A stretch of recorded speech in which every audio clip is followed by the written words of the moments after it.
Hey guys, it's Colonel Coffee here and we're back on Destiny Rise of Iron on the new raid Wrath of the Machine.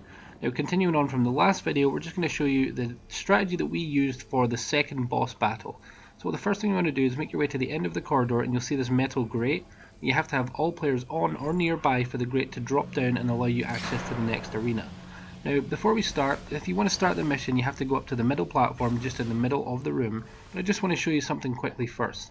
Now Aaron was with us in this raid and he discovered this little secret passage on the left hand side. So if you go in the second door on the left and look up, you're going to see a fan or a vent that's not working, but you can clearly see that there's access beyond it.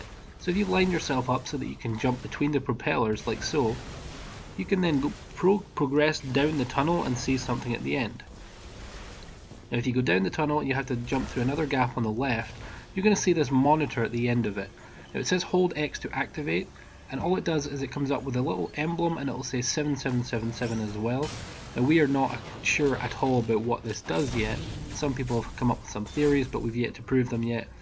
But yeah, we're not sure if it's necessary for this part or not, because sometimes we've done it, sometimes we haven't, but it's definitely something different that can Easter egg for some extra reward or something, but we'll get over that in another video. So back to the boss fight. It's the exact same skills transferred from the first battle.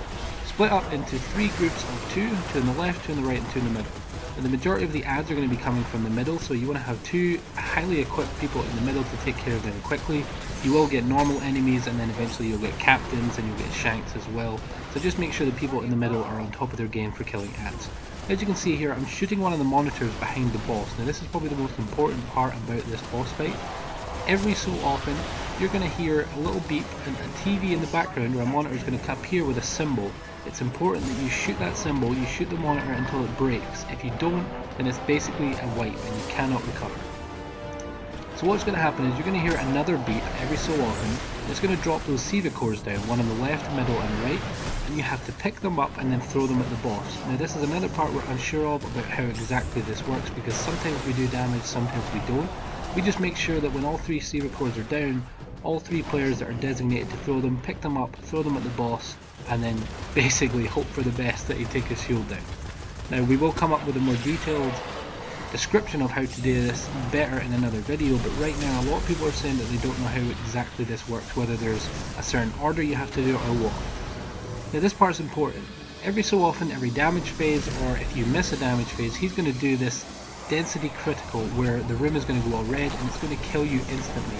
Now there's two rooms on the left and two on the right. Now every time this happens, providing you've shot all of the TVs, a safe room is going to be available. Now the room is going to be lit up, there's going to be one on each side each time, or two on one side, it's completely random. You have to communicate well so that when he does this, all players try to get into the same room or the nearby room, and when you get in the room there's a switch on the right, you have to shoot to close the door. So just make sure at least one person's in there and you can be able to carry on. Obviously it won't work like that in the hard way. Now basically it's the same as before, just repeat the process, just keep killing adds until those orbs drop down, and it'll take maybe 3 cycles of just throwing them down, take his shield down, and then you can do damage. This time around you have to do damage with your normal weapons because those cores don't continuously respawn, but it's not too bad, you can do a fair amount of damage to him. Depending on your light level, it's not too bad. Now once you've defeated the boss, if you go up to where he was on the platform, you will see your genuine rewards, your engrams and your stuff like that.